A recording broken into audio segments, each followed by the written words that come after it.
तो हेलो दोस्तों, कैसे हैं आप लोग। मैं हूं अंकुर और स्वागत है आपका मेरे और आपके अपने चैनल कॉमिक बुक गाय पर। दोस्तों, आज की वीडियो में हम अल्ट्रा वेजिटो की स्टोरी को कंटिन्यू करने वाले हैं।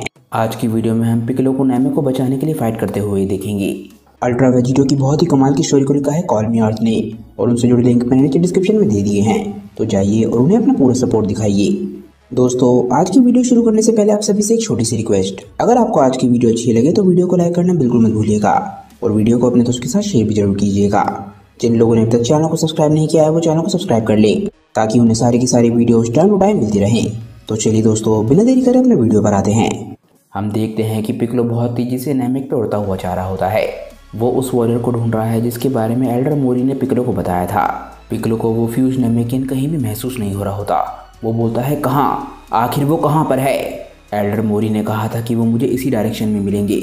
उनकी एनर्जीज भी बस 1 सेकंड के लिए विजिबल थी। तभी एकदम से पिकलो को वो फ्यूज नेमिकिन फाइट करते हुए दिखते हैं। एकदम से ही पिकलो के सामने बहुत बड़ा धमाका होता है, जिससे उसे समझ आ जाता है कि उसके सामने जो फाइट हो रही है वो बहुत ज़्यादा खतरनाक होने वाली है। फ्यूज नेमिकिन उस डीमन के साथ अपनी पूरी ताकत के साथ लड़ाई कर रहा होता है और बोलता है कि तुम यहाँ से चले जाओ, तुम मॉन्स्टर। डीमन फ्यूज नेमिकिन का पंच बहुत ही आराम से डॉज कर देता है और हंस रहा होता है। डीमन बोलता है, काफ़ी इंप्रेसिव था मॉडल। मैंने एक्सपेक्ट नहीं किया था कि तुम जैसा ताकतवर वॉरियर मुझे मेरे पहले प्लेनेट पर ही मिल जाएगा। तुमने क्या कहा कि इस टेक्निक को क्या कहा जाता है? फ्यूजन। मुझे लॉर्ड लूसिफ को अपनी इस जानकारी के बारे में जल्दी रिपोर्ट करना होगा।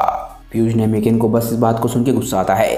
वो बोलता है कि तुमने मेरे भाइयों के साथ जो भी किया है उसकी वजह से अब तुम्हारे पास कोई भी मैसेज नहीं होगा वापस ले जाने के लिए। तुम अब यहीं पर मारे जाओगे और तुम्हारी बॉडी यहीं पर सड़ेगी और प्लेनेट नेमिक पर खाद बन के पेड़ों को बढ़ने में मदद करेगी। तभी वो डीमन एकदम से ही फ्यूज नेमिकिन के चेहरे पे बहुत ही ज़बरदस्त तरीके से घुटना मारता है और फ्यूज नेमिकिन के मुंह से खून निकल आता है। डीमन लीडर बोलता है कि तुम्हारी बकवास बहुत हो गई। फ्यूज नेमिकिन हल्का सा बेहोश हो जाता है और पीछे की तरफ जाके गिर रहा होता है। तभी हम देखते हैं कि डीमन लीडर एकदम से ही उसे पकड़ लेता है। नेमिकिन एकदम से ही होश में आता है और उस डीमन को बहुत ही ज़बरदस्त किक मारता है और बोलता है कि अपने हाथ मुझसे दूर रखो, तुम डीमंस वापस नर्क में जा सकते हो। हालांकि डीमन खुद को बचाने में कामयाब हो जाता है। एकदम से ही डीमन नेमिकिन का पैर पकड़ लेता है। एकदम से ही डीमन नेमिकिन का पैर खींचता है और उसे दूर फेंक देता है।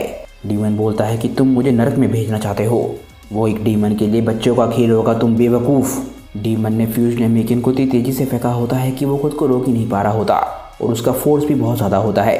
नेमिकिन बहुत ज़्यादा घबराते हुए बोलता है, क्या गजब की ताकत है। हे गुरु, आखिर ये चीज़ें क्या हैं? नेमिकिन एक बहुत ज़्यादा पुरानी माउंटेन से जाके टकराता है और वो माउंटेन चकनाचूर हो जाती है। फ्यूज नेमिकिन बहुत बुरी तरीके से घायल हो जाता है, फिर भी वो मलबे के अंदर से बाहर आ रहा होता है। नेमिकिन ने अभी तक हार नहीं मानी होती। वो बोलता है, तुम्हें इस सब की कीमत चुकानी पड़ेगी। हम वॉरियर क्लास हो सकता है प्लेनेट नेमिक की रक्षा फ्रीजा के खिलाफ ना कर पाए हों, पर हम तुम्हारे खिलाफ ज़रूर करेंगे। डीमन ज़मीन पर उतर के नेमिकिन की तरफ बढ़ने लग जाता है और बोलता है, तुम फ्रीजा के बारे में बोल रहे हो? क्या इस मॉडल का मतलब आइजा से हो सकता है? पर कैसे? मुझे तो किसी ने नहीं बताया कि लूसिफ की इजाज़त के बाद आइजा भी डीमन रैलम को छोड़ सकता है। ये इम्पॉसिबल है। अगर ये ग्रीन गॉब्लिन उससे किसी तरीके से मिल भी पाया होता तो इसके पास उतनी ताकत तो बिल्कुल भी नहीं बची होती कि ये मुझे उसके बारे में कहानी सुना रहा होता। कोई बात नहीं, हमारी प्रजाति के जितने लोग यहाँ पर होंगे उतना अच्छा है। मुझे सिर्फ एक बात पता है कि ये प्लेनेट अब हमारा है। तुम काफ़ी बहादुरी से लड़े, पर एक रीज़न है कि 1 मिलेनियर से भी ज़्यादा लंबे समय से हमारी प्रजाति तुम्हारी प्रजाति से क्यों नहीं मिल सकती थी। डीमन लीडर एकदम से ही अपने हाथ में एक बहुत ही ताकतवर अटैक बनाता है। यह अटैक डार्क एनर्जी का होता है। वो बोलता है, वो वजह है नेचुरल सिलेक्शन। डीमन लीडर एकदम से ही अपना अटैक शूट कर देता है। इस अटैक की स्पीड इतनी ज़्यादा होती है कि फ्यूज नेमिकिन एकदम से ही चौंक जाता है। इससे पहले कि वो रिएक्ट कर पाता, ये अटैक उस तक पहुँच गया होता है। वो बोलता है, क्या? उसके चेहरे पर अटैक की रोशनी साफ दिख रही होती है। वो बस बोलता है, एल्डर मोरी, मुझे माफ़ करना। एकदम से हम देखते हैं कि फ्यूज नेमिकिन एकदम से चौंक जाता है और बोलता है, क्या? पिकलो वक्त रहते वहाँ पर पहुँच गया होता है और उसने सिर्फ अपने एक हाथ के फ्लिक से ही उस अटैक को डिफ्लेक्ट कर दिया होता है। पिकलो को देख के पता चल रहा होता है कि इस अटैक को डिफ्लेक्ट करने के लिए उसे मेहनत करने की ज़रूरत भी नहीं पड़ी। वो अटैक फ्यूज नेमिकिन के पीछे जाके फटता है और एकदम से ही फ्यूज नेमिकिन होश में आता है। उसे तभी एकदम से याद आता है कि नेमिक पे कोई और वॉरियर रेस का नेमिकिन है ही नहीं। वो बोलता है कि रुको, तुम कौन हो? एक विलेजर। तुम्हें पहले ही छुपने के लिए बोला गया था, अभी वापस जाओ। ये जगह तुम्हारे लिए सही नहीं है छोटे भाई, भागो और जल्दी से जाके कहीं छुप जाओ। हम वॉरियर क्लास इसे देख लेंगे। पिकलो इस बात को सुन के एकदम से हंसता है और बोलता है, भागूं? मुझे नहीं लगता कि आज तक मैं कभी भी किसी लड़ाई से भागा हूँ और आज भी मैं ऐसा कुछ नहीं करने वाला। मेरी चिंता मत करो, बस अपने बारे में सोचो। मुझे लग रहा है कि मैं वो नहीं हूँ जो कि तुम मुझे समझ रहे हो। फ्यूज नेमिकन को कुछ समझ नहीं आता। वो बोलता है कि इससे तुम्हारा क्या मतलब है? अगर तुम वॉरियर क्लास के नहीं हो तो तुम यहाँ पर सिर्फ मरने के लिए आए हो। अगर मुझे तुम्हें भी बचाना पड़ेगा तो चीज़ें सिर्फ मेरे लिए मुश्किल होंगी। तभी पिकलो पीछे की तरफ देखता है और उसके चेहरे पर स्माइल होती है। वो बोलता है चिंता मत करो भाई। पर इस वक्त पिकलो के मुंह से जो आवाज़ निकल रही होती है वो नील की होती है। नील बोलता है कि मैं तुम्हें विश्वास दिलाता हूँ कि ये हमारे रास्ते में नहीं आएगा। हम यहाँ तुम्हारी मदद के लिए आए हैं। तुम बहुत अच्छे तरीके से लड़ी, पर अब हम भी तुम्हारे साथ हैं, तो इस लड़ाई को हम एक साथ ख़त्म करेंगे। मुझे अपना नाम बताओ भाई, क्योंकि नैमेक हम सब का है। हम इसकी रक्षा करेंगे। फ्यूज वॉरियर एकदम से ही इस आवाज़ को पहचान लेता है और बोलता है नील। ऐसा लगता है कि नील प्लेनेट नैमेक पे किसी लेजेंड की तरह हो। नैमेकियन एकदम से ही हंसता है और बोलता है मैं समझ गया, मुझे माफ़ करना बड़े भाई। मुझे सच में पता ही नहीं चला कि मैं किससे बात कर रहा हूँ। ऐसा नहीं है कि तुम्हारी लेजेंडरी बहादुरी की कहानियाँ हम तक नहीं पहुँची हैं। फ्रीज़ा के साथ लड़ना, वो भी बिल्कुल अकेले। हम वॉरियर क्लास सिर्फ सपने ही देख सकते हैं कि हम में भी उस तरीके का कॉन्फिडेंस हो अकेले लड़ने के लिए, पर एक साथ तुम हमें पुकार सकते हो ओबो। पिकलो ऑलरेडी फाइटिंग स्टांस ले चुका होता है और बोलता है कि वो बुढ़ाऊ मोरी, लगता है वो मेरी यादों को इतनी आसानी से भूल पड़ने नहीं देगा। पर एटलीस्ट मैं खुश हूँ कि तुम्हें अब मुझ में कॉन्फिडेंस है ओबो। चिंता मत करना, ये लड़ाई उस तरीके से बिल्कुल भी नहीं जाएगी जैसा कि फ्रीज़ा के सामने हुआ था। तभी हम देखते हैं कि दोनों नेमेकियंस के आसपास का ऑरा बदलने लग जाता है और वो पावर अप करते हैं। नैमेक की दोनों आखिरी होप एक साथ पावर अप करते हैं। दोनों के ऑरास बहुत ज़्यादा सिंक में होते हैं और ऐसा लगता है कि वो कंबाइन हो रहे हैं। दोनों के ऑरास मिक्स होने की वजह से ऑरेंज रंग की शेड निकल रही होती है। तभी हम दोनों के अपोनेंट को देखते हैं।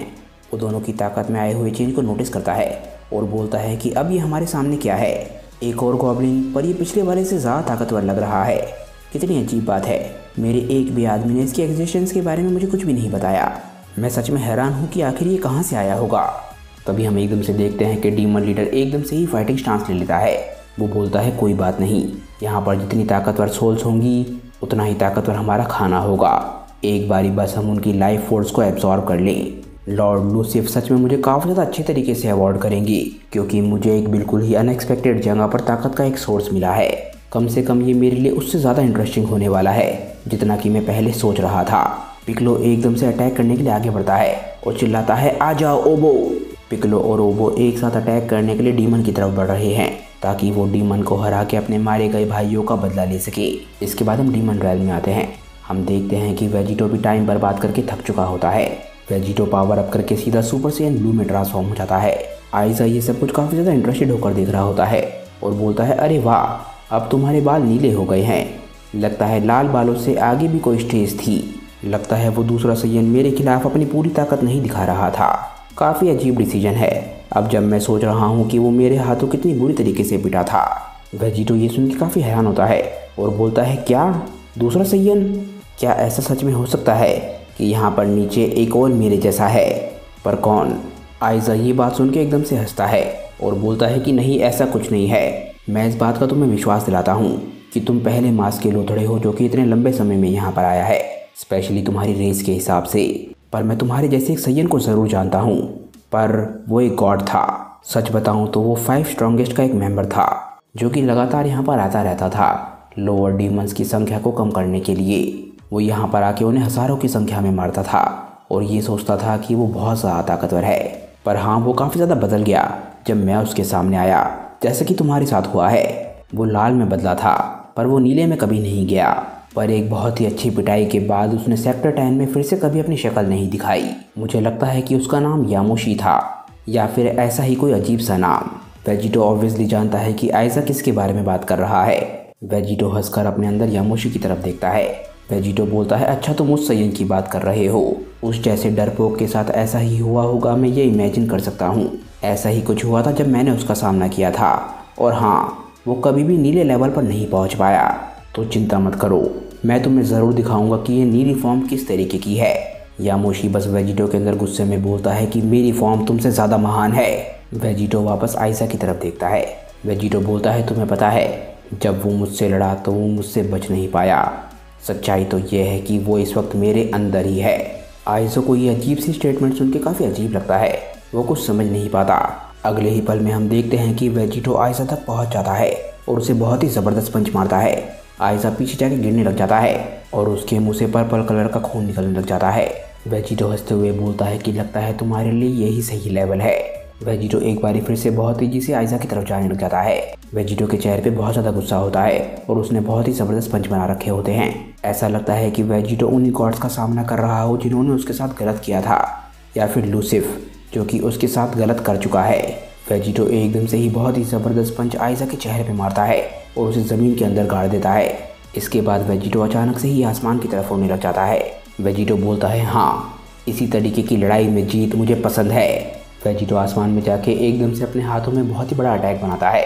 इस अटैक को वेजिटो बस शूट करने ही वाला होता है और चिल्लाता है कि ये है एक असली सैयन की ताकत। आयशा की हालत ख़राब हो रखी होती है और वो ज़मीन पे पड़ा होता है। वो बोलता है, क्या? वेजिटो आखिरकार अपना अटैक आयशा की तरफ फेंक देता है। आयशा बस चिल्लाता है, तुम मांस के ढेर। अटैक बहुत तेज़ी से आयशा तक पहुंच रहा होता है और उसके चेहरे पे रोशनी साफ दिख रही होती है। वो बोलता है कि आखिर ये मच्छर खुद को समझता क्या है। आखिरकार हम देखते हैं कि वो अटैक आयशा से आके टकराता है और एक बहुत ही ज़बरदस्त धमाका होता है। ऐसा धमाका जो कि डीमन रैल ने बहुत लंबे समय से नहीं देखा। वेजिटो आखिरकार हंसता है और बोलता है, सायोनारा एम्परर। वेजिटो बस अपने हाथों से पीस साइन दिखाता है और अपना सर खुजाते हुए बोलता है कि लगता है पिछले अटैक में मैंने कुछ ज़्यादा ही ताकत लगा दी। मुझे उम्मीद है कि मैंने इन बाकी कीड़ों को ना जगा दिया हो। वेजिटो आयशा के खिलाफ अपनी लड़ाई को ज़्यादा ही आसानी से जीत गया, पर क्या वो सच में जीता है या फिर अभी कुछ और भी होना बाकी है, ये हम जानेंगे नेक्स्ट एपिसोड में। क्योंकि दोस्तों आज की ये वीडियो यहीं पे ख़त्म हो जाती है।